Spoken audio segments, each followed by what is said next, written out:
नमस्कार दोस्तों, concept plus academy के ई लर्निंग प्रोग्राम में आपका स्वागत है। दोस्तों, हम बात कर रहे थे एसएचएम या सिंपल हार्मोनिक मोशन के बारे में। पिछले वीडियोस में आपने बेसिक जानकारी देखी और उस जानकारी से क्वेश्चन कैसे सॉल्व करना है ये आपने अच्छे से पढ़ा। एसएचएम में कुछ और कॉन्सेप्ट जो एग्ज़ाम के लिए बहुत उपयोगी है उसके बारे में बात करते हैं। दोस्तों, फिर से याद कीजिए सिंपल हार्मोनिक मोशन। ये जो इक्वेशन है ये है ओसिलेटरी मोशन या दोलन गति के लिए, और यहाँ पर के बल नियतांक या कांस्टेंट, एक्स क्या है डिस्प्लेसमेंट, एन जो है वो ओड नंबर होगी, विषम संख्या होगी। लेकिन अगर एन का मान 1 हो तो सबसे सिंपल वाली गति होगी जो स्ट्रेट लाइन में होती है, जिसके लिए थीटा बहुत कम होता है, उसको कहेंगे सिंपल हार्मोनिक मोशन। इसके लिए रीस्टोर फोर्स F बराबर माइनस के एक्स होता है। इतनी बार मैंने आपको ये बता दिया है कि अब आपको इसको समझना याद होना ही चाहिए। अब अगर आपको त्वरण निकालना है तो F बराबर एम ए होता है, तो A बराबर F अपॉन एम। F की वैल्यू ये रही, ये लिखी, और त्वरण की जो नेक्स्ट इक्वेशन है वो ये आ गई। याद करो, मैंने आपको बताया था कि K बराबर m ओमेगा स्क्वायर, तो ओमेगा स्क्वायर बराबर K अपॉन एम। ओमेगा की वैल्यू क्या होगी? Under root K upon M. Under root K upon M किसकी है? ओमेगा की। और K अपॉन एम किसकी है? ओमेगा स्क्वायर की। तो ये वैल्यू किसकी आ गई? ओमेगा स्क्वायर की माइनस में, तो माइनस ओमेगा स्क्वायर एक्स, ये त्वरण के लिए समीकरण आ गई। और याद करो, वेग के लिए मैंने आपको समीकरण बता रखी है, v बराबर ओमेगा अंडर रूट ए स्क्वायर माइनस एक्स स्क्वायर। जिस कॉन्सेप्ट से एग्जाम में सवाल पूछे जाते हैं और किस पैटर्न से पूछे जाते हैं। एक और बात, जब मैं बार बार आपको कहता हूं कि इसी पैटर्न के क्वेश्चन है, इसका मतलब ये नहीं है कि आपके सिलेबस को छोड़ा गया है।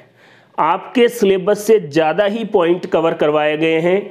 एग्जाम का कैसा भी पैटर्न का क्वेश्चन आ जाए, आप आराम से सॉल्व करेंगे। बस वीडियो को ध्यान से समझो, पेशेंस के साथ चीज़ों को लिखो और फिर से अपनी सोच के अनुसार देखो कि यार ये हुआ कैसे। पढ़ाई का पैटर्न इस ऑनलाइन प्लेटफॉर्म ने बदला ज़रूर है। इससे दोस्तों एक ही चीज़ हुई है, जिन लोगों के पास ऐसी चीज़ें नहीं थी, मान लो वो जयपुर आए और रेंट पे रहे और फिर किसी कोचिंग में पढ़े, तो उसका पैसा बहुत खर्च होता था। केवल और केवल ऑनलाइन प्लेटफॉर्म का मतलब है सभी लोगों तक शिक्षा पहुंचना। बाकी सीखेगा वही, सिलेक्शन वही लेगा। केवल पहुंचने मात्र से ऐसा नहीं होगा, सिलेक्शन वही लेगा जो चीज़ों को समझेगा, याद रखेगा, मेहनत करेगा। इस बात को आप भूल जाइए, और ख़ासकर साइंस के स्टूडेंट। वैसे मैं इस तरीके से डिज़ाइन कर रहा हूं कि बिल्कुल आपको चीज़ें समझ में आए, लेकिन फिर भी कोई चीज़ समझ में नहीं आए तो उसको खुद सोचो कि वास्तव में ये क्या है, किस पैटर्न में सर बताना चाह रहे हैं। 3-4 घंटे नहीं, पूरे दिन भर जब आप दिमाग लगाओगे फिजिक्स में, बार बार लगाओगे, तब आपको पता लगेगा कि हाँ बिल्कुल आसान है। एक बार पढ़ने से कुछ नहीं हो रहा है। चीज़ों को समझो और मेहनत करो, आराम से सिलेक्शन होगा। त्वरण विस्थापन ग्राफ याद करो। एक्सेलरेशन डिस्प्लेसमेंट कर्व जो है एक स्ट्रेट लाइन थी, सरल रेखा थी। बार बार मैं ये चीज आपको एक्सप्लेन करूंगा। त्वरण विस्थापन ग्राफ, एक्सेलरेशन डिस्प्लेसमेंट ग्राफ क्या है? एक सरल रेखा है, स्ट्रेट लाइन है। एक्सेलरेशन का इक्वेशन a बराबर माइनस ओमेगा स्क्वायर एक्स। देखिए, सरल रेखा में अगर कोई ग्राफ है तो उसकी समीकरण होती है, आप जानते हैं, y बराबर mx। त्वरण y अक्ष पर विस्थापन डिस्प्लेसमेंट एक्स अक्ष पर, और ये हो गई इसकी ढाल स्लोप। तो m बराबर माइनस ओमेगा स्क्वायर, ये इस ग्राफ की ढाल हो गई। और अगर इसके अकॉर्डिंग ग्राफ प्लॉट करेंगे तो ये y अक्ष पर एक्सेलरेशन, x अक्ष पर डिस्प्लेसमेंट, और नेगेटिव है स्ट्रेट लाइन, इस तरीके से ग्राफ आ जाएगा। तो दोस्तों ये देखिए एक्सेलरेशन और डिस्प्लेसमेंट के बीच का ग्राफ। एग्जाम में ये भी पूछा जाता है वेग विस्थापन ग्राफ। एक चीज आप ध्यान रखें, एक्सेलरेशन टाइम ग्राफ नहीं है, एक्सेलरेशन डिस्प्लेसमेंट ग्राफ तो सरल रेखा है। एक्सेलरेशन टाइम ग्राफ अपन आगे पढ़ेंगे एसएचएम में, और एसएचएम में सिंपल हार्मोनिक मोशन में त्वरण विस्थापन ग्राफ सरल रेखा प्राप्त होती है। y बराबर mx से तुलना करने पर ढाल माइनस ओमेगा स्क्वायर होगी, इसलिए ऐसा आ रहा है। ऐसे ही एसएचएम में वेग विस्थापन ग्राफ vx ग्राफ, वेग का फॉर्मूला देखिए। अब आप देखिए अगर इसका स्क्वायर करें तो v स्क्वायर ओमेगा स्क्वायर, इसका स्क्वायर करेंगे तो अंडर रूट हट जाएगा। v स्क्वायर ओमेगा इस a से गुणा हो जाएगा तो ओमेगा स्क्वायर a स्क्वायर, फिर ओमेगा इससे तो minus omega square x square. ये माइनस की वैल्यू को इधर ले लिए प्लस में, omega square x square plus v square बराबर ओमेगा स्क्वायर a स्क्वायर। फिर इधर देखिए, अगर किसी इक्वेशन के सभी पदों को एक निश्चित संख्या से डिवाइड कर दें तो कुछ भी फर्क नहीं पड़ेगा। इसको भी ओमेगा स्क्वायर ए स्क्वायर से, इसको भी ओमेगा स्क्वायर ए स्क्वायर से, और इसको भी ओमेगा स्क्वायर ए स्क्वायर से डिवाइड कर दिया है। देखिए इससे क्या हुआ, ये कट के आंसर 1 आ गया, बाकी एज इट इज। देखिए ध्यान से, अब ओमेगा स्क्वायर से ओमेगा स्क्वायर कट गया, x square upon a square plus v square upon omega a का स्क्वायर बराबर 1। अब जब आप ग्राफ को डिटेल में पढ़ेंगे तब आपको एक चीज पता लगेगी, और अपने को डिटेल में पढ़ने की जरूरत नहीं, अपने को सीधा याद रखना है। अगर कोई इक्वेशन इस फॉर्म में है, x square upon a square plus y square upon b square बराबर 1, इसका मतलब इसका ग्राफ दीर्घवृत्त आएगा, एलिप्स आएगा। यहां पर x अक्ष पर जो चीज है तो x पर क्या है डिस्प्लेसमेंट, और y अक्ष पर क्या है वेलोसिटी। y अक्ष पर वेलोसिटी, x अक्ष पर x ये डिस्प्लेसमेंट, बाकी ये कांस्टेंट है, राशियां है। यहां पर a स्क्वायर की जगह आयाम का स्क्वायर, b स्क्वायर की जगह ओमेगा a का स्क्वायर बराबर 1। तो ये क्या हो गया, एक दीर्घवृत्त। वेग विस्थापन ग्राफ एलिप्स या दीर्घवृत्त होगा, और उसकी इक्वेशन ये होगी। ये x अक्ष पर क्या होगा डिस्प्लेसमेंट, और y अक्ष पर क्या होगा वेलोसिटी। इसको आप सोच के देखो। देखिए बहुत बार मैंने आपको बताया, अगर माध्य x बराबर 0 मतलब मीन पोजीशन, माध्य अवस्था पर v क्या होता है मैक्सिमम। देखो अगर x का मान 0 रखे तो ये तो 0 हो गया। जब x का मान 0 है तब v का मान मैक्सिमम है, और v का मैक्सिमम मान क्या होता है ओमेगा है। तो यहां पर भी ओमेगा ए का स्क्वायर कटा और 1 आ गया। इसका मतलब समीकरण सही है। अगर विस्थापन a है आयाम के बराबर, तो एक्सट्रीम पोजीशन पर वेग क्या होता है 0। x की वैल्यू a स्क्वायर, x बराबर a है ना, तो x स्क्वायर बराबर a स्क्वायर, ये कट के 1, और एक्सट्रीम पर v 0, तो यहां पर 0 तो ये 0, इस बार ये 1 आ जाएगा। इस इक्वेशन में इन दोनों सिचुएशन के मान आप रखेंगे, आंसर 1 ही आएगा। जब एक्सट्रीम पर है तो v 0 ही, तो ये 0 है तो ये तो 0 हो गया, और यहाँ a आ जाएगा तो a का आंसर आ गया। जब मीन पोजीशन पर है तब x 0 है, v ओमेगा a, तो ये 0 तो 0 हो गया और यहाँ पर ओमेगा a तो कट के 1 आ गया। तो x square upon a square plus y square upon b square बराबर 1, ये एक दीर्घवृत्त या एलिप्स को रिप्रेजेंट करती है और एसएचएम में वेग विस्थापन ग्राफ दीर्घवृत्त के रूप में आता है। ये देख लीजिए, वाई अक्ष पर वेलोसिटी, एक्स अक्ष पर डिस्प्लेसमेंट। देखो, जब x की वैल्यू a है, ध्यान से देखिए, इस कंडीशन में वेग की वैल्यू 0 है और जब x की वैल्यू 0 है तब वेग की वैल्यू ओमेगा है। ग्राफ में उन्हीं चीजों को बताया गया है, वरना मैंने आपको बहुत बार समझा दिया कि ये एक्सट्रीम पोजीशन है, ये मीन पोजीशन है, यहां पर वेग मैक्सिमम होगा और मैक्सिमम वेग ओमेगा ए और यहां पर वेग क्या होगा 0। यही बताना चाह रहा है। यहां से यहां तक की डिस्प्लेसमेंट क्या है a और मीन पोजीशन पर डिस्प्लेसमेंट क्या है 0। तो जब x बराबर a है तब वेग 0 और जब x बराबर 0 है तब वेग ओमेगा है, मैक्सिमम वेग। तो दोस्तों यहां से आपको यह बात क्लियर है कि त्वरण विस्थापन ग्राफ कैसे आएगा। एसएचएम में ग्राफ प्लॉट हो रखा है, ढाल क्या है और सरल रेखा में होगा। वेग विस्थापन ग्राफ एसएचएम में कैसा आएगा, दीर्घवृत्त की इक्वेशन के साथ कैसे ये मैच कर रहा है। ग्राफ ऐसा आपको एक एलिप्स या दीर्घवृत्त की तरह दिखाई देगा।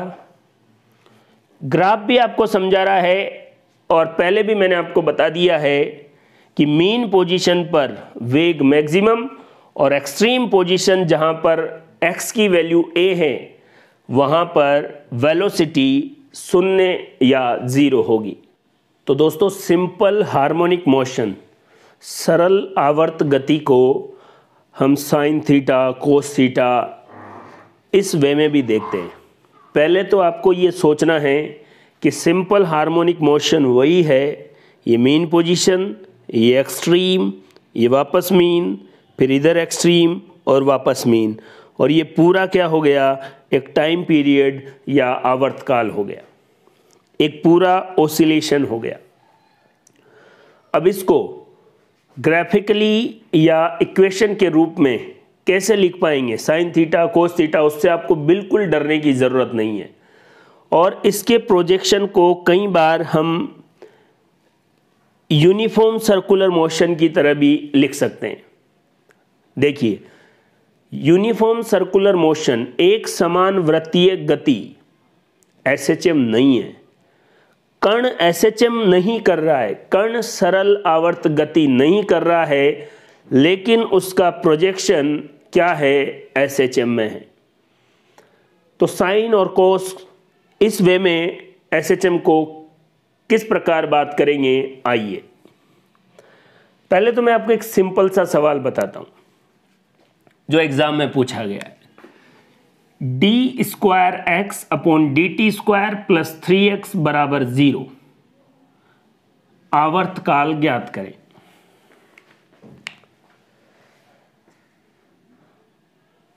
बच्चों का दिमाग घूम जाता है। मैं फिर बता रहा हूं, पेशेंस रखें, चीजों को समझें, याद कीजिए, मैंने आपको पहले भी बताया त्वरण का फॉर्मूला यह है। इतनी बार मैंने आपको चीजें बता दी है कि आपको रिवाइज नहीं, ये वीडियो पूरा पढ़ने के बाद वैसे ही चीजें समझ में आनी है। त्वरण जो है वो वेग का अवकलन,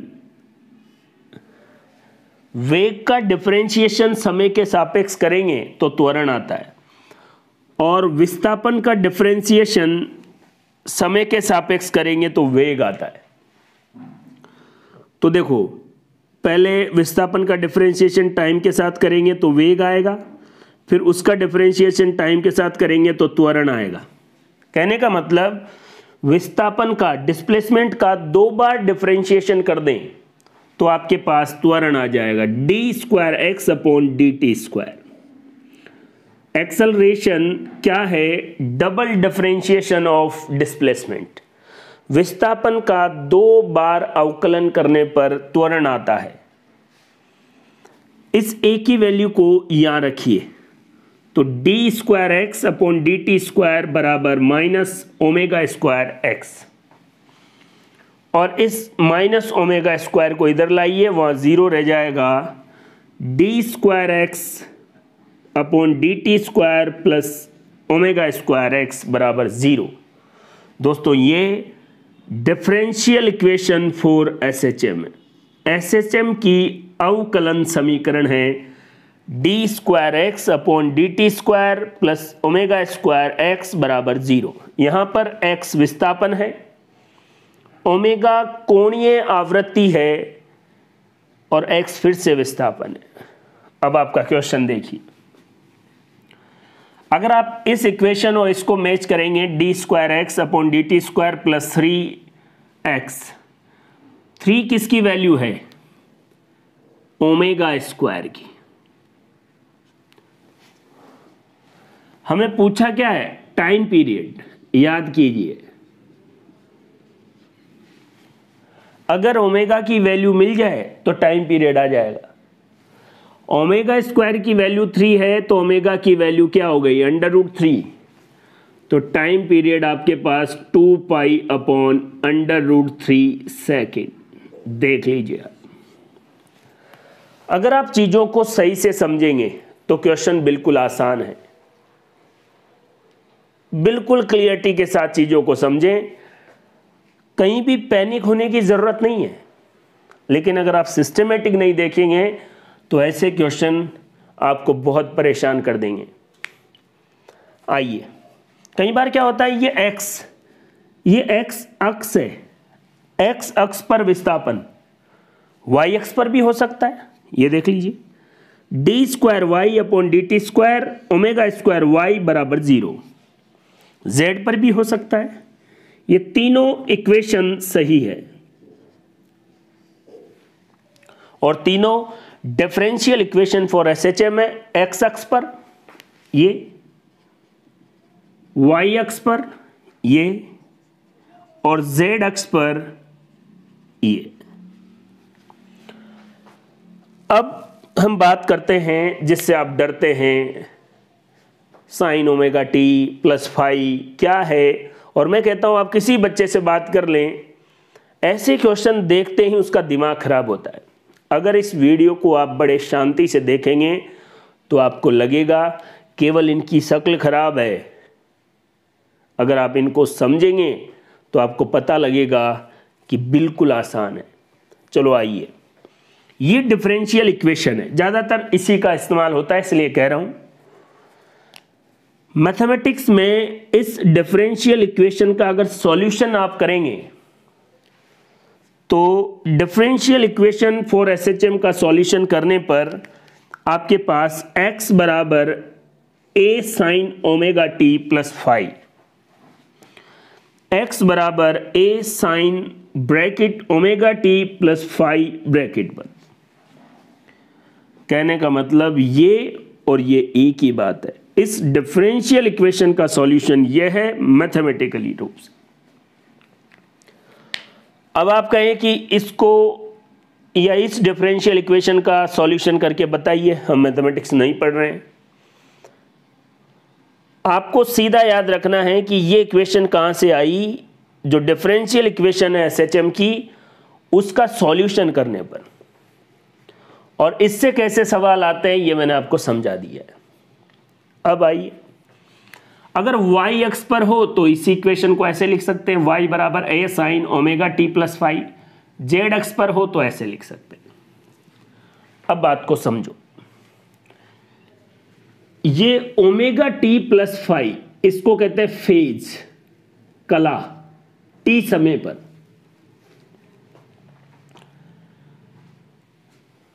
ωt प्लस फाई किसी पर्टिकुलर टी समय पर फेज है, टी समय पर कला। अब जैसा आपको बताया जा रहा है एक बार आप वैसा समझे।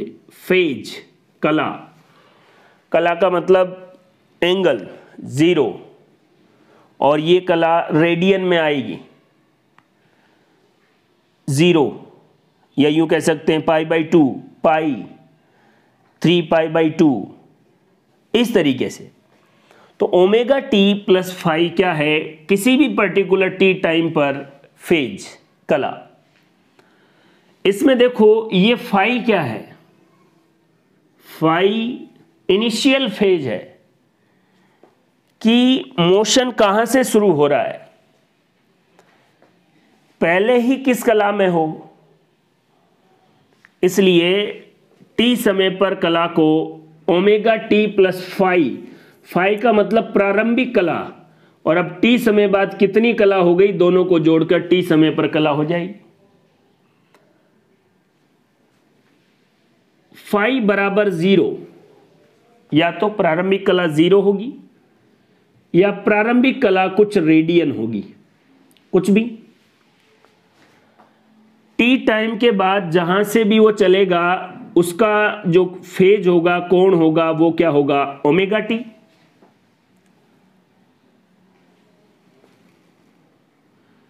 अगर पहले 0 था तो टोटल फेज ओमेगा टी, और पहले कोई फाई थी तो अब ओमेगा टी प्लस फाई हो जाएगा। और t बराबर 0 पर फाई की वैल्यू 0 के बराबर या 0 से ज्यादा और 2 पाई से हमेशा कम होगी। प्रारंभिक फेज। फाई 0 का क्या मतलब है, देखो देखें, अगर ऑब्जेक्ट अपनी गति को मीन पोजीशन से शुरू कर रहा है, t बराबर 0 समय पर x बराबर 0 है, तो उसकी फाई क्या होगी, 0 होगी, इनिशियल फेज 0 होगी। लेकिन जरूरी थोड़ी है दोस्तों कि हर बार एसएचएम यहीं से शुरू हो। कोई आपसे यह भी तो कह सकता है कि एक पार्टिकल यहां है और यहां से एसएचएम शुरू कर रहा है। प्रारंभ यहां से है तो t बराबर 0। अब क्या यहां से यहां तक की भी तो कोई कला है, इसकी फेज है, और उसके बाद जो चलेगा वो ठीक है। तो यहां से यहां तक की प्रारंभिक कला पाई है, और अब नेक्स्ट टी समय पर जो चलेगा उसको हम क्या लिखेंगे, ओमेगा टी, और ये उसकी क्या हो जाएगी, तात्क्षणिक इंस्टेंटेनियस फेज, किसी पर्टिकुलर टाइम पर फेज। और याद कीजिए थीटा बराबर जितना भी आप एंगल चलेंगे ओमेगा टी होता है। मेरी बात को आप समझेंगे शायद। अगर मीन पोजीशन से एसएचएम शुरू होती है तो फाई या इनिशियल फेज की वैल्यू 0। लेकिन दोस्तों जरूरी थोड़ी है कि एसएचएम यहीं से शुरू हो। मान लो वो कहे कि यहां से शुरू हो रही है, अब यहां से शुरू हो रही है तो इस इक्वेशन के लिए फाई की वैल्यू प्रारंभ में मीन पोजीशन से कुछ दूरी पर है, कुछ कोण पर है, कुछ कला पर है, उसको फाई कह रहे हैं। और अब टी समय पर बात जितनी कला पर चलेगा वो क्या हो गया, ओमेगा टी। मीन पोजीशन से अगर एसएचएम शुरू होती है तो फाई का मान हमेशा 0 होगा। उसके अलावा किसी और लोकेशन से शुरू होगी तो फाई का भी कुछ मान होगा, और टी समय बाद ओमेगा टी। तो ये क्या हो गई, इस ओमेगा टी प्लस फाई के लिए एक और शब्द है तात्क्षणिक कला, किसी पर्टिकुलर टाइम पर फेज, इंस्टेंटेनियस फेज। प्रारंभिक आप ध्यान में रखें। तो फाई क्यों रखा गया, समझ में आ गया कि पार्टिकल पहले भी किसी कला में हो सकता है, उसकी प्रारंभिक कला हो सकती है। मान लो कोई पार्टिकल यहां से गति शुरू कर रहा है,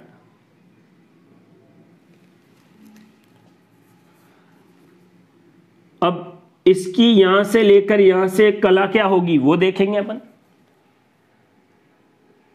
और वही फाई का मान होगी और ओमेगा टी से उसको जोड़ देंगे। यहां देखिए एक बार, इस तरीके से आप समझ सकते हैं। मान लो प्रारंभ x बराबर 0, t बराबर 0 पर यहां है और इसकी प्रारंभिक कला 0 है। t/4 टाइम पर ये यहां आ जाता है एक्सट्रीम पर। देखो ये x है और ये y है। x क्या होता है प्रारंभ में 0, तो यहां x की वैल्यू 0 है, तब पार्टिकल यहां है। अब x की वैल्यू मैक्सिमम है यहां पर, कहने का मतलब जब यहां था तो ये फाई 0 था। अब एम्पलीट्यूड पे चला गया, जिसको हम यहां कह रहे हैं। यहां से यहां तक आने में लगा समय याद करो कितना होता था, t/4, और यहां से यहां तक जब आया तो फेज कितनी हो गई, π/2।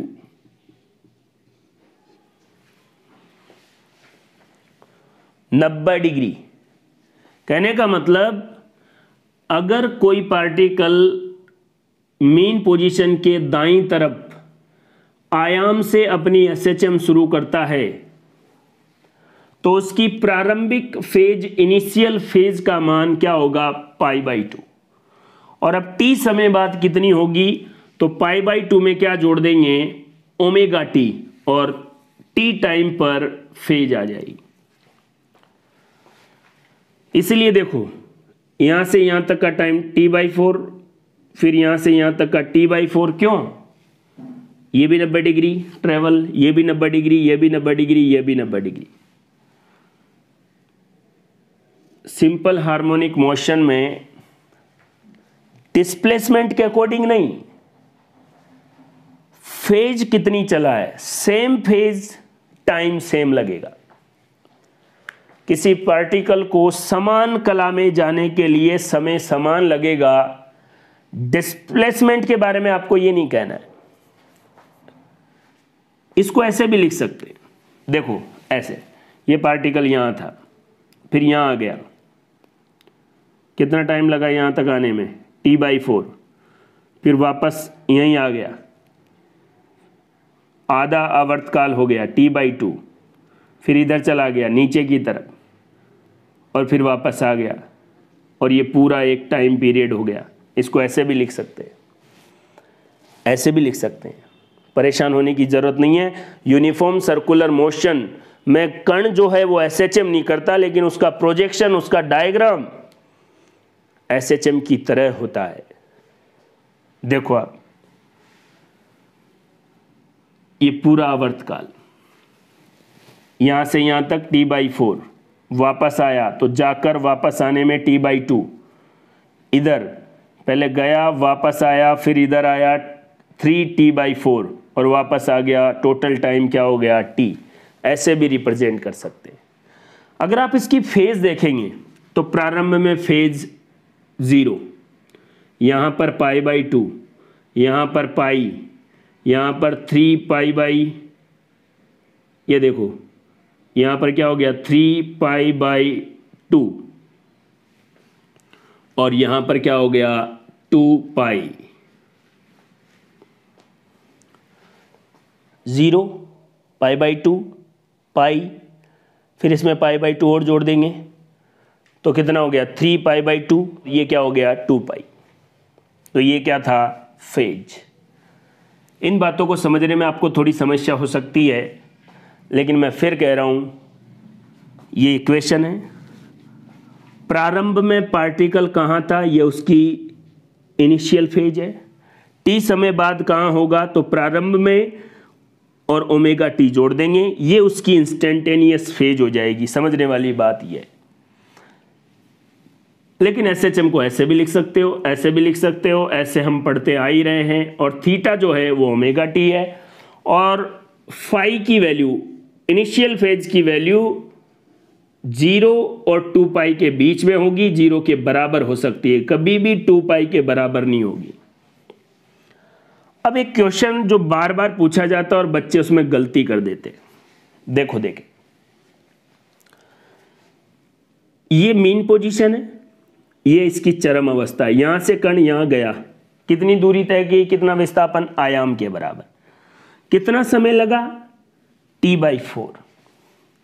अब वो आपसे ऐसे पूछ रहा है कि माध्य अवस्था से a/2 डिस्प्लेसमेंट जाने में कितना समय लगेगा। ध्यान से देखना भाई, हर बार मैंने आपको बोला कि माध्य अवस्था से एक्सट्रीम पोजीशन तक जाने में जो लगा समय है वो t/4 होता है। एग्जाम में क्वेश्चन आया कि आयाम के आधे दूरी पर आधे विस्थापन पर जाने में कितना समय लगेगा। बच्चा फट से क्या लिखेगा कि अच्छा यहां t/4 है तो आधी दूरी पर जाना है तो इसका आधा हो जाएगा t/8। गलत हो जाएगा आंसर, इसीलिए यह सब पढ़ाया जा रहा है। आपको टाइम निकालना है तो उसका फेज के अकॉर्डिंग निकालना है, डिस्प्लेसमेंट के अकॉर्डिंग नहीं निकालना है। डिस्प्लेसमेंट तो आधा हो गया, क्या फेज आधा हुआ है क्या? कहने का मतलब यह है कि यहां से यहां तक मान लो फेज कितना हो गया, π/2 90 डिग्री, तो क्या यहां वो 45 डिग्री तक पहुंचा है क्या? नहीं। इसलिए याद रखें, इसको मैं अभी एक्सप्लेन भी करूंगा। बिल्कुल आसान सी बात है और बच्चे गलती करते हैं इसमें, क्योंकि बार बार उनको यही पढ़ाया जाता है कि माध्य अवस्था से चरम अवस्था पर जाने में t/4 लगेगा। तो बताओ आयाम के आधे दूरी पर जाने में कितना समय लगेगा माध्य अवस्था से? यहां से यहां तक जाने में कितना लगेगा? जब यहां से यहां तक जाने में t/4 लग रहा था तो आधी दूरी तक जाने में बच्चा दिमाग लगाएगा और इसका आधा कर देगा। नहीं, a/2 डिस्प्लेसमेंट के लिए टाइम लगेगा t/12। याद रख लेना, ये बताने के बाद भी आप गलती करो तो फिर मेरी जिम्मेदारी नहीं है, ये देख लीजिए। और मैं समझाऊंगा भी सही कि ऐसा क्यों हुआ, लेकिन पहले आप समझ लें गलती कहां होने वाली है। ये देख लीजिए, वास्तव में ये है, ये माध्य अवस्था है। वो कह रहा है यहां से a/√2 डिस्प्लेसमेंट तक पहुंचने में कितना समय लगेगा। a/√2 तब समय आधा लगेगा, t/8। याद रखें, माध्य अवस्था से a/2 डिस्टेंस पर तो t/12 और a/√2 डिस्टेंस पर या डिस्प्लेसमेंट पर टाइम कितना लगेगा, t/8। जबकि बच्चे के दिमाग में ये आती कि यहां आधा टाइम लगना चाहिए t/4 का, लेकिन यहां आधा लग रहा है।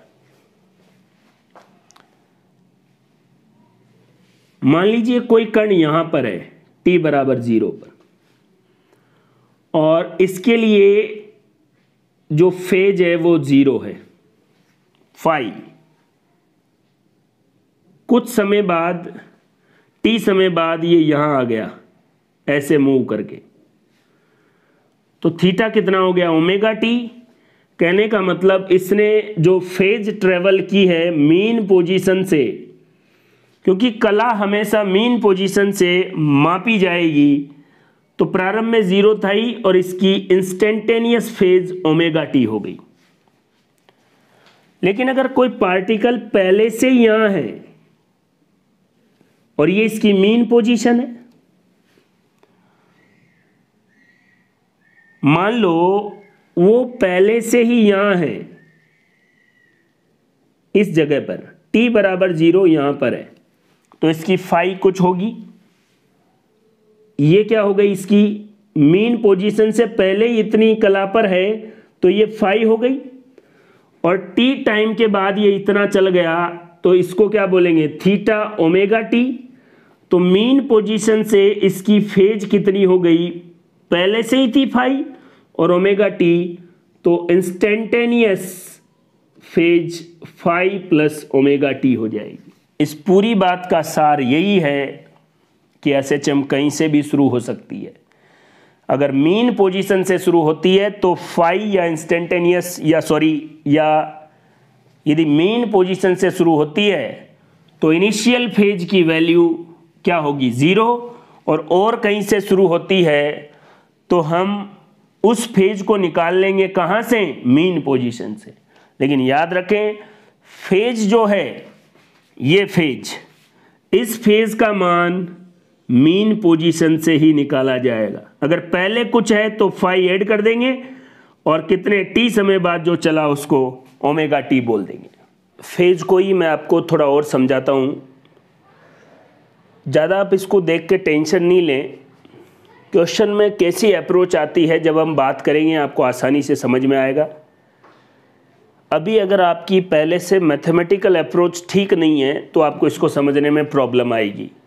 अभी थोड़ी देर पहले भी हमने जो बात की है उसको भी देख के आप इरिटेट ही होंगे अगर आपको sign theta cos theta angle के बारे में ज़्यादा पता नहीं है तो। वैसे ऐप पर आप देखेंगे तो सबसे पहले जो बेसिक वीडियो है उनमें ट्रिग्नोमेट्री ही दी हुई है। अगर उस पहले वीडियो को आपने ढंग से पढ़ा होगा तो ये चीज़ें आपको बिल्कुल आसान लगेगी। फिर भी अगर आपको ये टफ लगती है तो कोई दिक्कत नहीं है, फिर भी आपका क्वेश्चन गलत नहीं होगा, क्योंकि जब क्वेश्चन बात करते हैं तब हम किस वे में चीज़ों को देखेंगे आपको क्लियरिटी से समझ में आएगा। लेकिन एक बार फिर से देखिए क्या फेज डिफरेंस या इंस्टेंटेनियस फेज तात्क्षणिक कला के बारे में सही से अप्रोच लगा पाएंगे। आइए फिर से मैं आपको समझा रहा हूँ। D square x upon D T square plus omega square x बराबर 0 डिफरेंशियल इक्वेशन है SHM की, और इसका सॉल्यूशन होता है x बराबर a sine omega t plus phi. ये डिस्प्लेसमेंट, एम्पलीट्यूड आयाम, कोणीय आवृत्ति, टाइम और ये है प्रारंभिक कला। मीन पोजीशन से पार्टिकल पहले किस कला में है, किस फेज में है, या यूं कह सकते हैं किस कोण पर है। बस कोण का मान रेडियन में होना चाहिए। कला और कोण में इतना सा फर्क है, किस कोण पर है, प्रारंभिक या मीन पोजीशन से। कोण का मान बस रेडियन में होना चाहिए, हो गई कला, हो गया फेज, फालतू का कोई झंझट नहीं। और इस फाई का मान या प्रारंभिक कला का मान 0 से ज़्यादा या 0 के बराबर और 2 पाई से कम ही होगा। इस बात को आप अच्छे से नोट कर लें। ये फाई क्या है, इनिशियल फेज। अब कुछ एग्जाम्पल मैंने आपको बताएं, इससे आप समझने की कोशिश करें। अगर आपको ये बात समझ में आती है, इससे टफ कोई कैसा भी एग्जाम हो आपको फेज या कला का कॉन्सेप्ट नहीं आएगा। देखो, अगर पार्टिकल t बराबर 0 समय पर, t बराबर 0 समय का मतलब है प्रारंभ में, इनिशियल,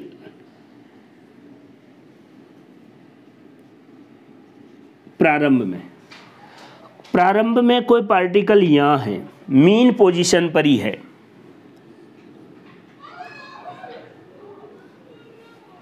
फिर आपसे पूछे कि बताओ फाई का मान क्या होगा।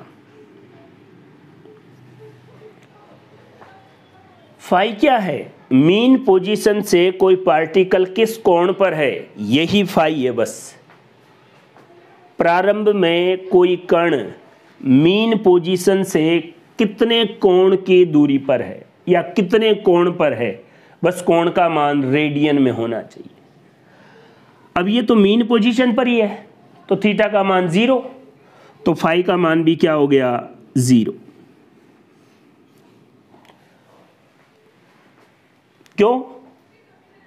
क्योंकि साइन 0 की वैल्यू 0 यहां आई है। इसी को हम ऐसे देखते तो ये y अक्ष है, ये x अक्ष है, और हमारी इक्वेशन है x अक्ष के लिए। तो x अक्ष पर 0 मतलब पार्टिकल इस पोजीशन पर है, यहां है, तो यहां के लिए x की वैल्यू 0, और जब x की वैल्यू 0 है तो ये कितने थीटा कहीं हिला नहीं, इसलिए प्रारंभिक फेज 0। यहां देखो, अगर प्रारंभ में t बराबर 0 समय पे कोई कण मीन पोजीशन से a/2 दूरी पर है, फिर आपसे पूछा जाए कि फाई या प्रारंभिक कला का मान क्या है। ये थोड़ी टफ बात है। अब कला कैसे निकालें? इस तरीके से आप कोण निकाल भी नहीं सकते, इसलिए मैंने ये पैटर्न बताया है। अब इस कंडीशन को आप ऐसे बनाओ, x बराबर 0 जब पार्टिकल यहां होता है, यह कह रहा है कि x बराबर a/2 पर, मतलब ये पार्टिकल यहां से इधर आया होगा और इस x अक्ष पर इसका विस्थापन, मूल बिंदु से इसका यहां से लेकर यहां तक विस्थापन कितना है? a/2। यहां से लेकर यहां तक का विस्थापन क्या है? a/2। ये दे रखा है आपको। अब आपको क्या निकालना है? कोण निकालना है। कहां से? मूल बिंदु से या मीन पोजीशन से। अब आपको ये थीटा निकालना है, यहां से यहां तक तो कितना थीटा। याद करो, जो कोण ये होगा वही कोण ये भी थीटा होगा।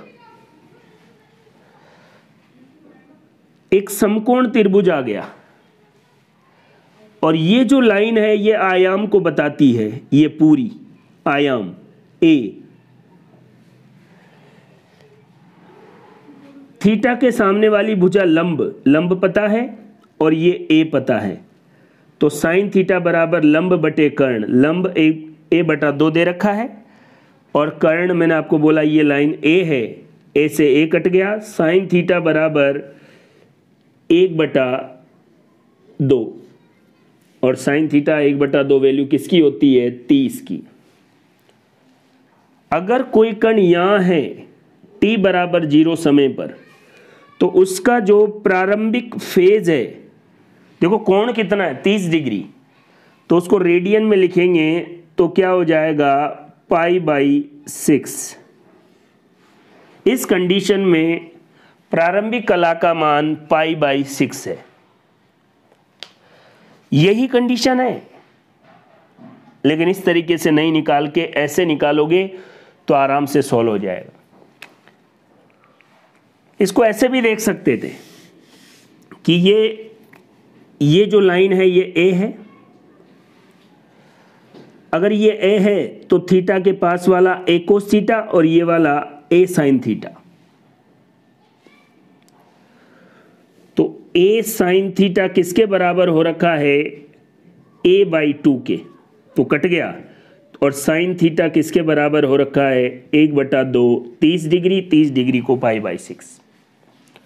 जब अपने किसी वेक्टर के दो कंपोनेंट पढ़े थे तो थीटा के पास वाला कोस थीटा और ये वाला साइन थीटा, ये वैल्यू क्या है? a साइन थीटा की वैल्यू a/2 के बराबर, तो कितना आ गया? 30 डिग्री। प्रारंभ में कला π/6 आ गई। और देख लो, अगर प्रारंभ में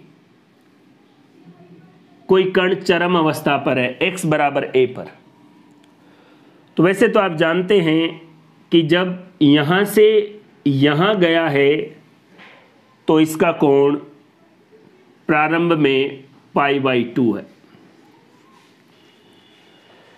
लेकिन आप सॉल्व करना चाहें तो कर सकते हैं। देखो, ये डिस्टेंस यहां पर है, ये मैक्सिमम, और ये डिस्टेंस क्या हो गई? a sine theta. a sine theta किसके बराबर है? a के, तो साइन थीटा किसके बराबर हो गया? a/a कट के 1, और साइन थीटा कितना हो कि वैल्यू 1 आए? कितना? 90 डिग्री। और याद करो, 90 डिग्री को रेडियन में क्या कहा जाएगा? π/2। इसलिए प्रारंभिक फेज क्या हो गया? π/2। चीजें आसान है, बस ये साइन थीटा और कोस थीटा, ये कॉन्सेप्ट आपको नाम लेते ही डर लगता है। फिर भी मैं समझाने की कोशिश कर रहा हूं, और जब क्वेश्चन आएगा तब आपको मैं सीधा बताऊंगा इस अप्रोच से कैसे सवाल होंगे। मान लीजिए एक कण प्रारंभ में और बाद में, इन्हीं को देखिए आप, इन दो से आपको समझ में आ जाएगा। प्रारंभ में मान लो यहां पर है और अंत में इस कंडीशन पर है। प्रारंभ में कण उसका फाई कितना है 5/6 और अंत में कितना आ गया π/2। तो प्रारंभ में फाई की वैल्यू π/6 और जो थीटा या ओमेगा टी ये चला है वो आपके पास कितना आ गया, बाद में 5/6 से कितना चला, देखो यहां से यहां आ गया। तो अगर ये कितना डिग्री है 30 डिग्री, तो ये कितना है 60 डिग्री। और 60 का कितना हो गया, यहां से लेकर यहां तक जो चला है वो 60 डिग्री हो गया। और 60 डिग्री को क्या लिखेंगे,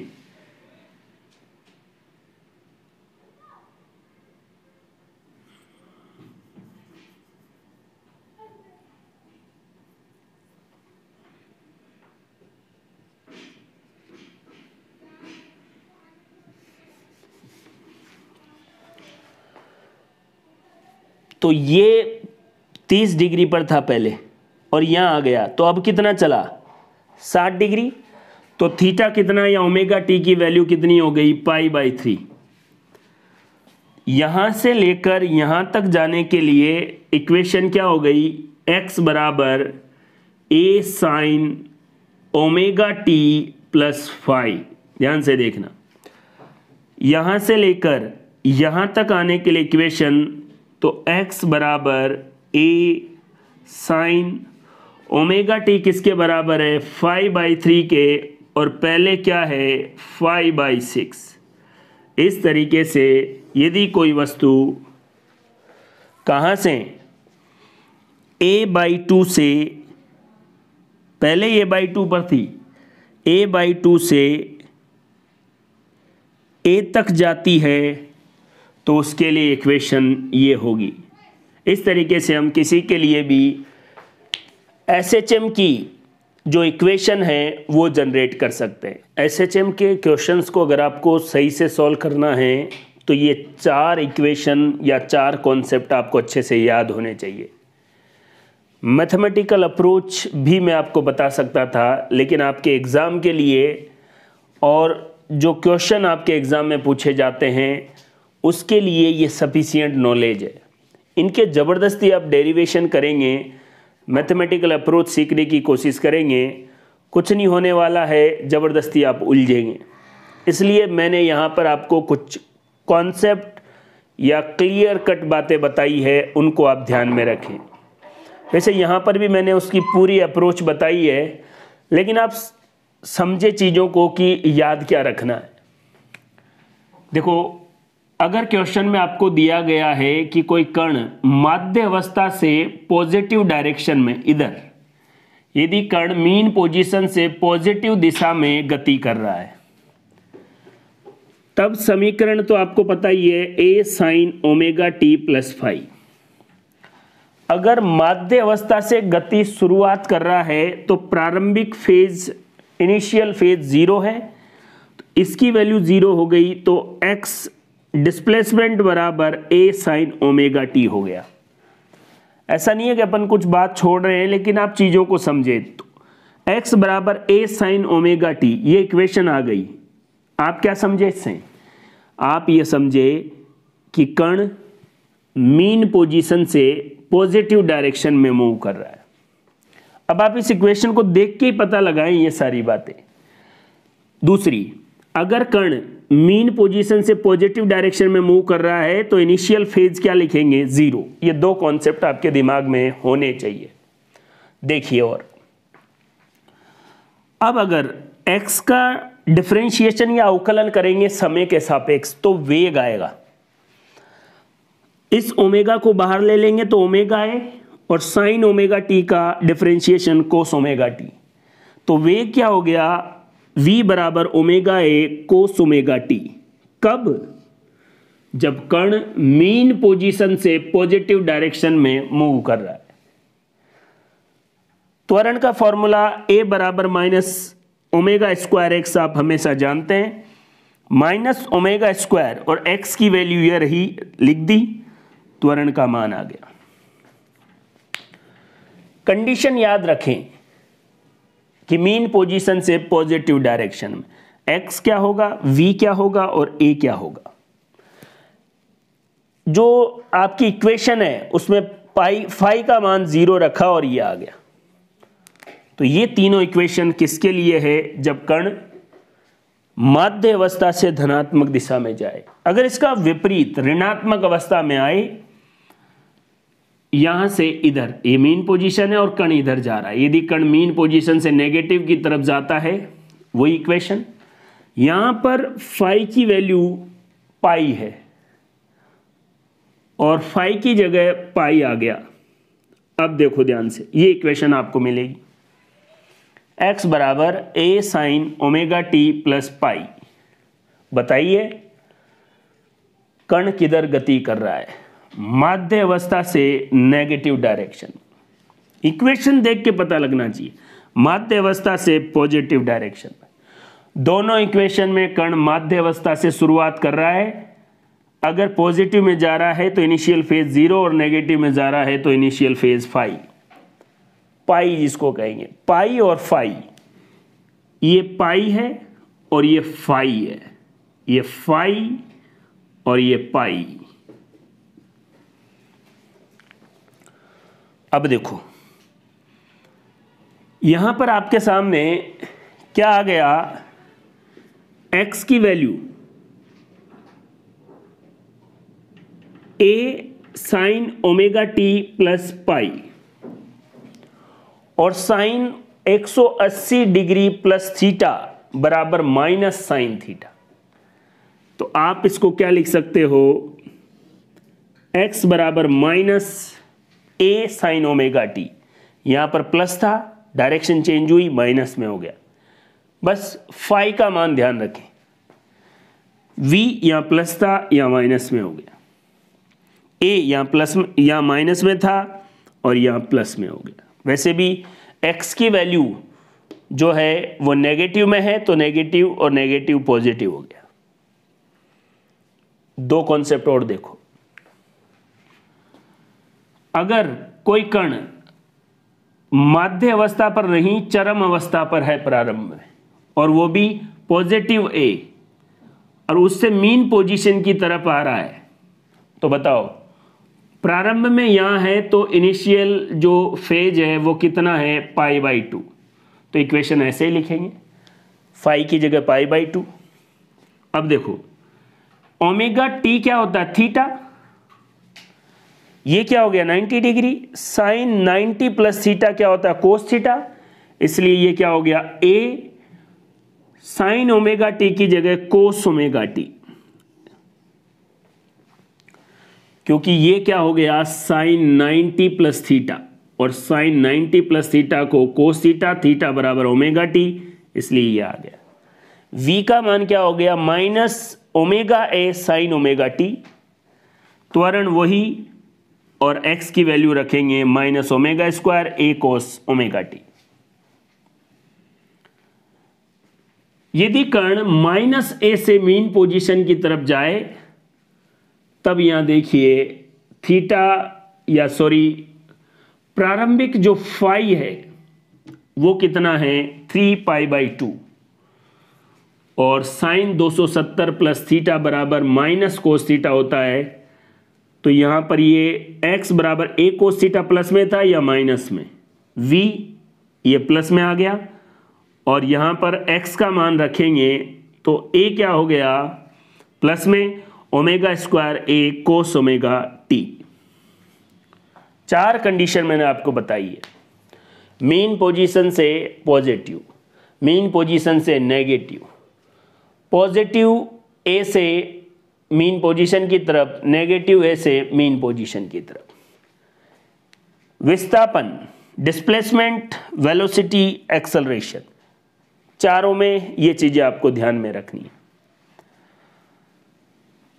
जब आप मीन पोजीशन से पॉजिटिव और नेगेटिव की तरफ जा रहे हैं, तब आप देखें x की value a sine omega T, इसकी माइनस, इसकी प्लस में, इसकी माइनस में, इसकी माइनस में, इसकी प्लस में।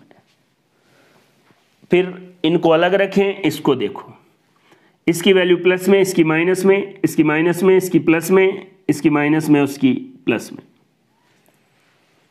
इन दोनों को अलग याद रखें, इन दोनों को अलग याद रखें।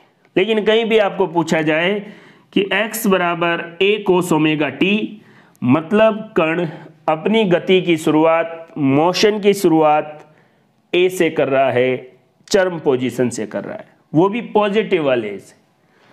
x बराबर माइनस कोस ओमेगा टी, मतलब प्रारंभ में वो x बराबर माइनस a पोजीशन पर है। इससे भी आपको आइडिया लगाना चाहिए।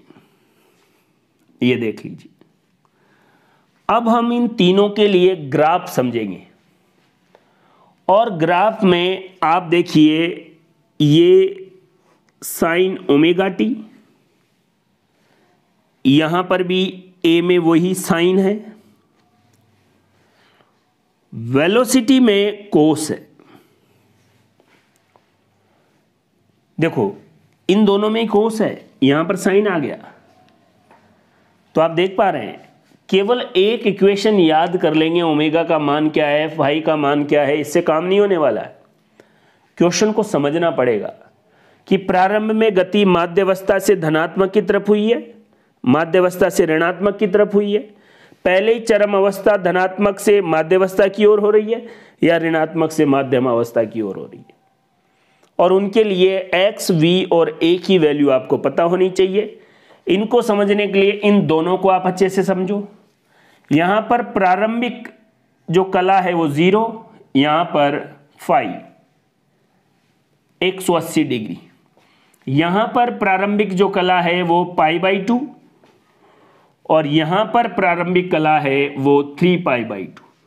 अगर आपको इसी वे में इक्वेशन देखनी है तो ये देखो, जैसे आपके पास ये लिखा हुआ है और ये, क्योंकि ये 0 हो गया मीन पोजीशन से पॉजिटिव, मीन पोजीशन से नेगेटिव। इसको देखो, ये क्या हो रहा है, π/2 तो पहले ही था और पॉजिटिव, तो ए से एक्सट्रीम पोजीशन से मीन की तरफ, नेगेटिव एक्सट्रीम से मीन की तरफ। इक्वेशन से आपको पता लगना चाहिए। और x का डिफरेंशिएशन करने के बाद v आता है, वेलोसिटी, और वेलोसिटी का डिफरेंशिएशन करने के बाद a आता है, लेकिन डिफरेंशिएशन करने की जरूरत नहीं है, आपके पास x है तो a बराबर माइनस ओमेगा स्क्वायर एक्स, तो इस x की वैल्यू ऐसे कैसे ही रख दे। डिफरेंशिएशन ज़्यादा आपको सोचने की ज़रूरत नहीं है। यहां पर आपने डिफरेंशिएशन किया, यहां पर देखो कोस था, साइन हो गया, यहां पर साइन था, कोस हो गया। ए साइन ओमेगा टी का डिफरेंशिएशन, ओमेगा बाहर आ जाएगा, ओमेगा ए, और साइन ओमेगा टी का क्या हो गया, कोस ओमेगा टी। इसमें देख लीजिए आप, ओमेगा बाहर आ जाएगा, omega a, cos omega t का क्या हो गया, साइन ओमेगा टी, बस वो किस में, माइनस में, इसलिए साइन चेंज हो गया। यहां पहले से ही माइनस में था तो प्लस हो गया। कहने का मतलब आप तो इन दोनों को अच्छे से याद कर लो, इन दोनों को अच्छे से याद कर लो, सब चारों के लिए फाई का मान याद रख लो। इसके लिए 0, इसके लिए पाई, इसके लिए π/2 और इसके लिए 3π/2। प्रारंभिक कला फाई 0 है, माध्यावस्था से धनात्मक की तरफ। प्रारंभिक कला पाई है 180 डिग्री, माध्यावस्था से नेगेटिव की तरफ। प्रारंभिक कला π/2 है, अधिकतम एक्सट्रीम पोजीशन से, पॉजिटिव एक्सट्रीम पोजीशन से मीन की तरफ। प्रारंभिक कला फाई 3π/2 है, नेगेटिव एक्सट्रीम से मीन पोजीशन की तरफ मूवमेंट होगी। विस्थापन समय ग्राफ, वेग समय ग्राफ और त्वरण समय ग्राफ एसएचएम में किस तरीके से आपसे पूछा जाएगा वो भी देखिए। इसके लिए हम कंडीशन ले रहे हैं कि मान लो कोई कण प्रारंभ में माध्यावस्था पर है और वो पॉजिटिव डायरेक्शन में गति कर रहा है। याद कीजिए, इस कंडीशन के लिए विस्थापन का समीकरण a sin ओमेगा टी हुआ करता था, क्योंकि प्रारंभिक जो फेज है उसका मान 0 होता है। अब x और t के बीच ग्राफ, याद रखें साइन कोस के ग्राफ ऐसे उभार गर्थ ऐसे ही होंगे। अब यहां साइन का ग्राफ है तो साइन का ग्राफ हमेशा ओरिजिन से शुरू होता है, और अगर धनात्मक में है, पॉजिटिव में है तो ओरिजिन के ऊपर की तरफ, और मान ऋणात्मक में है तो पॉजिटिव के नीचे की तरफ। ये देखिए, पॉजिटिव है मान, ओरिजिन से ऊपर की तरफ, और ऐसे ग्राफ आ जाएगा x और किसके बीच, t के बीच।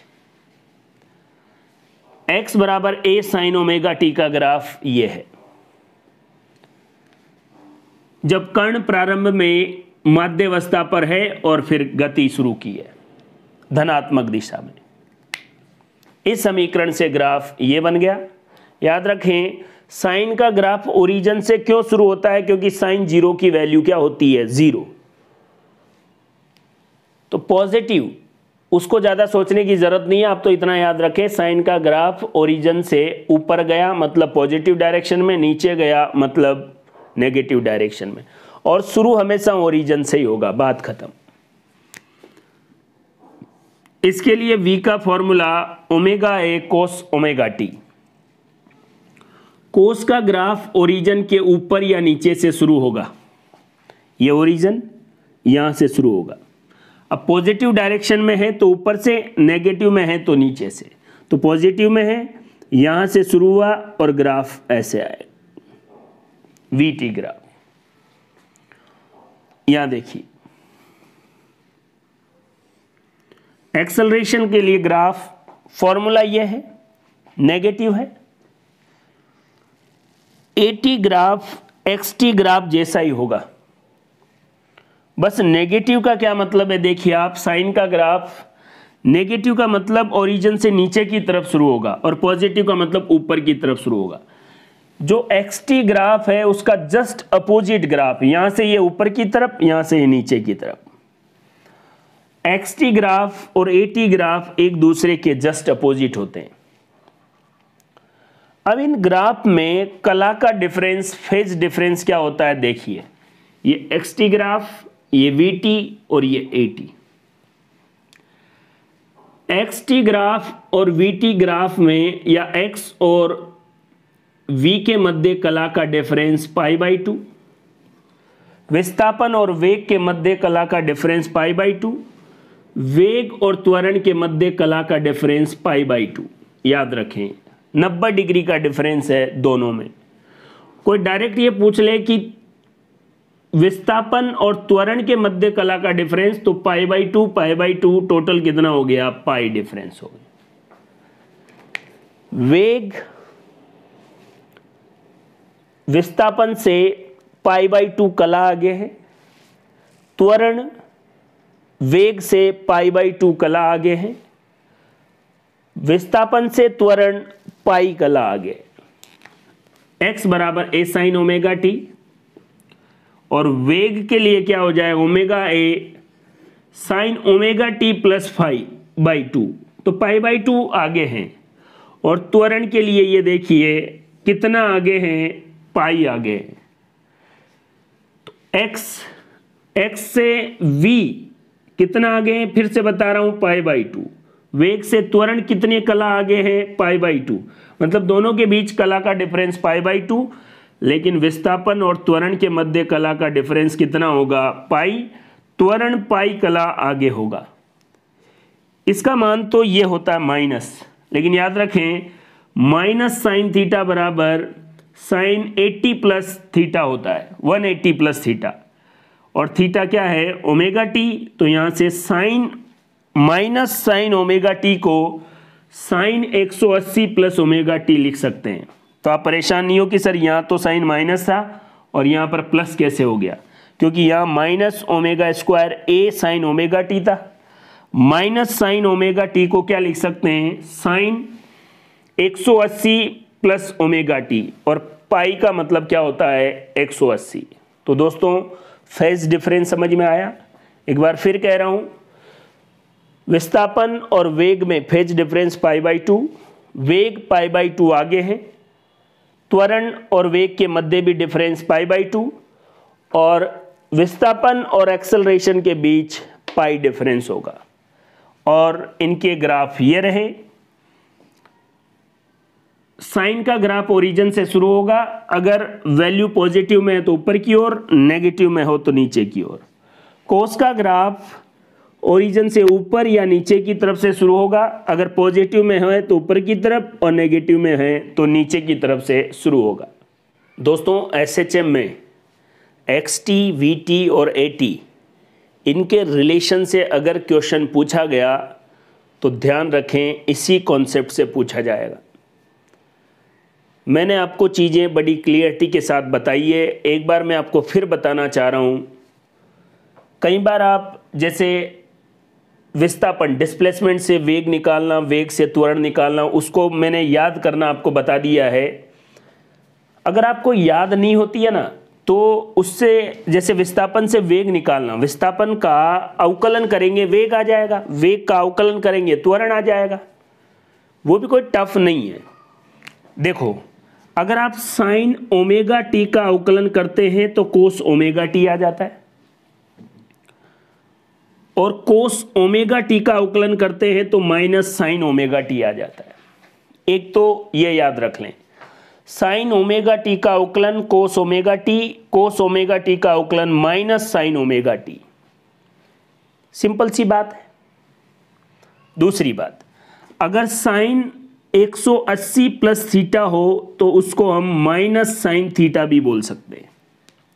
ओके, अगर साइन 90 प्लस थीटा हो तो उसको कोस थीटा बोल सकते हैं। ट्रिग्नोमेट्री का जो बेसिक वीडियो है, पहला ही वीडियो है आपके पर, वो ये सारी बातें आपको अच्छे से बताता है। आप उसको देखें ताकि ये साइन थीटा कोस थीटा वाली प्रॉब्लम से आपका दिमाग खराब नहीं हो। साइन 270 प्लस थीटा को माइनस कोस थीटा कह सकते हैं। 4 कॉन्सेप्ट है इसमें बस। साइन ओमेगा टी का डिफरेंशिएशन अवकलन cos omega t, cos omega t का अवकलन minus sine omega t, sine 180 plus theta को minus sine theta, sine 270 plus theta को minus cos theta, sine 90 plus theta को कोस थीटा। अब concept पर आइए। एक वस्तु माध्य अवस्था या मीन पोजीशन पर है, x बराबर 0 पर है प्रारंभ में, वो पॉजिटिव दिशा में गति कर रही है। इसके लिए डिस्प्लेसमेंट का समीकरण ये रहा, याद करो। अब आप इस कंडीशन में फाई की वैल्यू 0, तो समीकरण ये हो गई। अब फालतू सोचने की जरूरत नहीं है, एक एक चीज आपको पता होनी चाहिए। वेग निकालना है, इसका अवकलन करेंगे, अवकलन करेंगे, ओमेगा बाहर आ जाएगा, ओमेगा है साइन ओमेगा टी का अवकलन कोस ओमेगा टी, ये वेग का मान आ गया। तो वेग का मान omega a cos omega T. इसका अवकलन करने की जरूरत नहीं है। त्वरण का सूत्र माइनस ओमेगा स्क्वायर एक्स होता है, और एक्स का हम पहले निकाल चुके हैं। तो माइनस ओमेगा स्क्वायर ए साइन ओमेगा टी, ये इस कंडीशन के लिए त्वरण हो गया।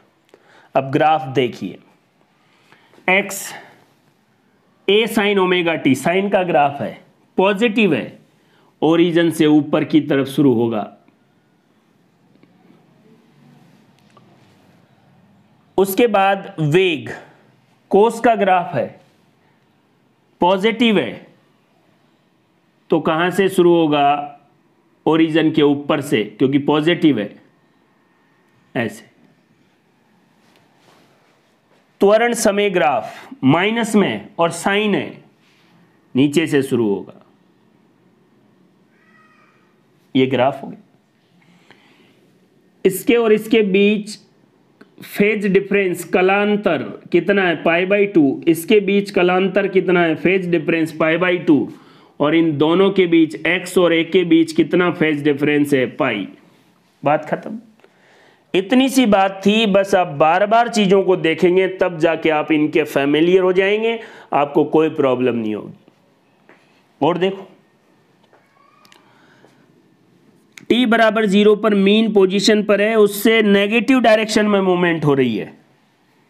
ये आपके पास इक्वेशन है SHM की।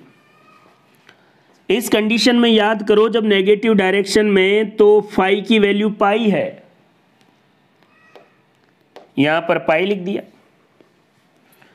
पाई का मतलब है 180 डिग्री। तो देखो और ओमेगा टी याद रखे दोस्तों, ओमेगा टी का मतलब है थीटा, कोणीय विस्थापन।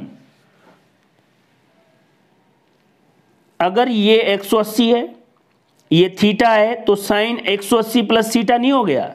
इसको क्या लिख सकते हैं, माइनस साइन थीटा, और थीटा क्या है, ओमेगा टी।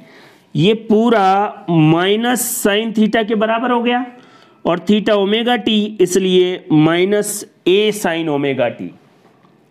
अब इसका डिफरेंशिएशन अवकलन करो।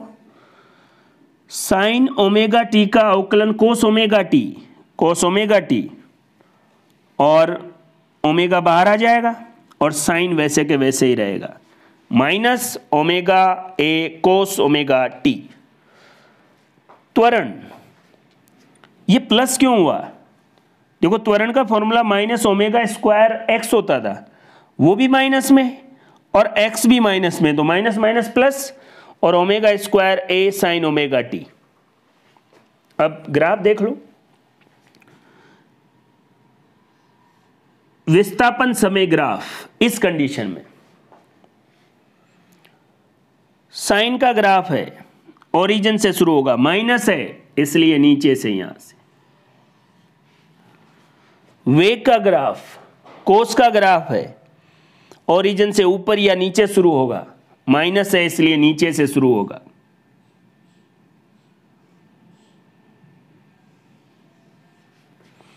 त्वरण समय ग्राफ, साइन का ग्राफ है और प्लस है, ऊपर से शुरू होगा और ओरिजिन से। इसके और इसके बीच का फेज डिफरेंस कितना है, π/2। इसके और इसके बीच का फेज डिफरेंस कालांतर कितना है, π/2, और x और a के बीच कालांतर कितना है, पाई। इधर आ जाइए, अब आपको इजी लगा होगा। एक बार और आप घर पे पढ़ेंगे तो आपको और इजी लगेगा। SHM के जो फॉर्मूले हैं, जो चीज़ें हैं, जो कॉन्सेप्ट है, वो देखने पर ही डरावने हैं दोस्तों, और ये मैं आपको साबित करके बता दूंगा। पहली बार आप देखेंगे तो आपको लगेगा यार ये कह क्या रहे हैं, पढ़ा क्या रहे हैं। दूसरी बार आप देखो, वैसे मैं वीडियो में इसी चीज़ों का ख्याल रख रहा हूँ कि SHM में आपके कॉन्सेप्ट डेवलप हो, भले ही वो चीज़ मेरे को दूसरे पैटर्न से दोबारा बतानी पड़े। प्रारंभ में प्लस a पर है, एक्सट्रीम पोजीशन पर, तो यही अपने पास इक्वेशन। जैसे ही आए आपके दिमाग में आना चाहिए इनिशियल फेज डिफरेंस कितना हो गया, π/2। यहां पर पाई की वैल्यू लिखो। इससे भी पता लगना चाहिए आपको कि मोशन एक्सट्रीम पॉजिटिव से शुरू हो रहा है। अब देखो ये एक और कॉन्सेप्ट, साइन 90 प्लस थीटा बराबर कोस थीटा। थीटा क्या है, ओमेगा टी, π/2 क्या होता है, 90। तो ये पूरा किसके बराबर हो गया, कोस थीटा, और थीटा क्या है, ओमेगा टी। तो इसको क्या बोलेंगे, ए कोस ओमेगा टी। अब इसका अवकलन करो, कोस ओमेगा टी का अवकलन माइनस साइन ओमेगा टी। तो देखो ओमेगा बाहर आ गया, omega a, cos omega t का माइनस साइन ओमेगा टी आ गया। तो माइनस साइन क्यों आया, क्योंकि कोस ओमेगा टी का अवकलन माइनस साइन ओमेगा टी होता है। और त्वरण minus omega square x, x की जगह ये लिख दो और ये आ गया। याद रखें ओमेगा टी थीटा है और π/2 का मतलब 90 है। साइन 90 प्लस थीटा बराबर कोस थीटा, तो थीटा क्या है, ओमेगा टी, तो हो गया। और माइनस क्यों आया, क्योंकि कोस ओमेगा टी का अवकलन माइनस साइन ओमेगा टी होता है। ग्राफ देखो, एक्स का ग्राफ, कोस का ग्राफ है, या तो ऊपर से शुरू होगा ओरिजिन से या नीचे से। अब पॉजिटिव है तो ओरिजिन के ऊपर से। वेग साइन का ग्राफ है, ओरिजिन से ही शुरू होगा, माइनस में इसलिए अपोजिट में, ये देख लीजिए। ए कोस का ग्राफ है, ओरिजिन के ऊपर या ओरिजिन के नीचे से शुरू होगा, माइनस में इसलिए नीचे से शुरू होगा। इसको मैं मिटा देता हूं, ये देखो नीचे से शुरू हो रहा है यहां से, ये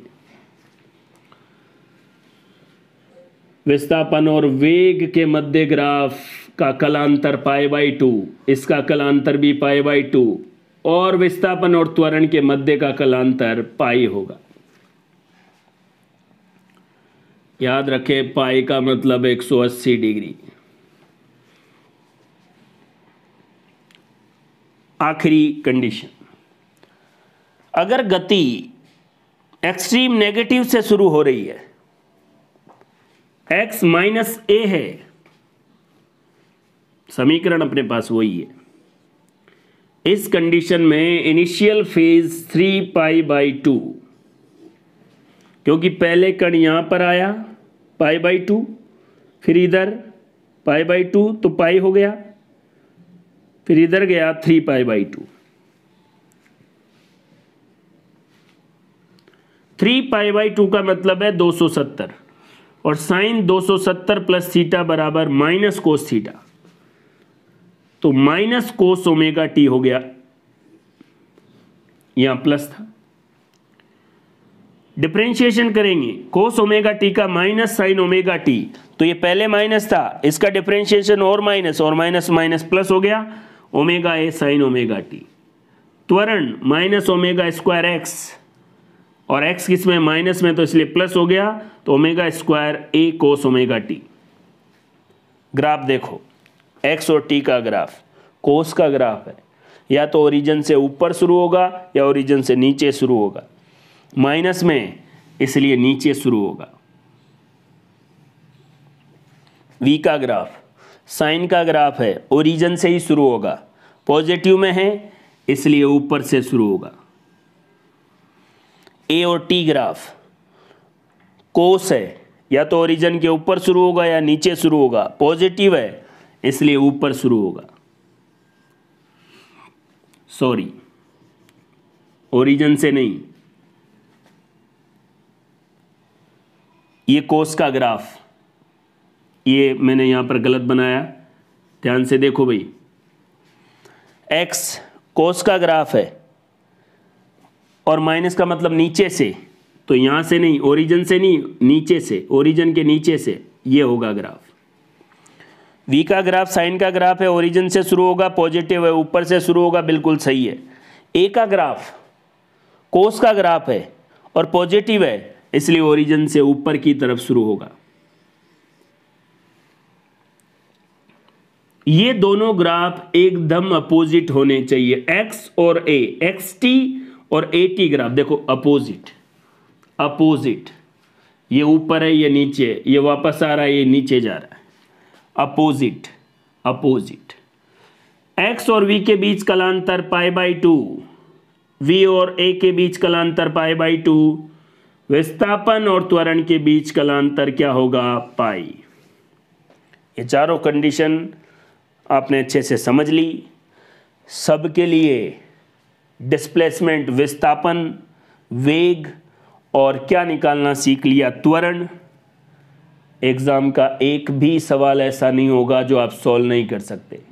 इससे पहले वाले कॉन्सेप्ट के मैंने आपको बिल्कुल क्लियरिटी के साथ क्वेश्चन बता दिए हैं।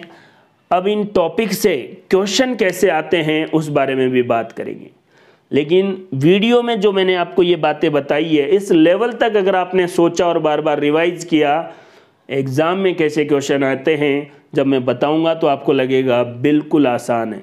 लेकिन उससे पहले आप इस वीडियो में जितने भी कॉन्सेप्ट मैंने आपको बताए उनको समझें, याद करें, बार बार लिखें कि ऐसा क्यों हुआ, तब ही क्वेश्चन आराम से सॉल्व हो पाएगा।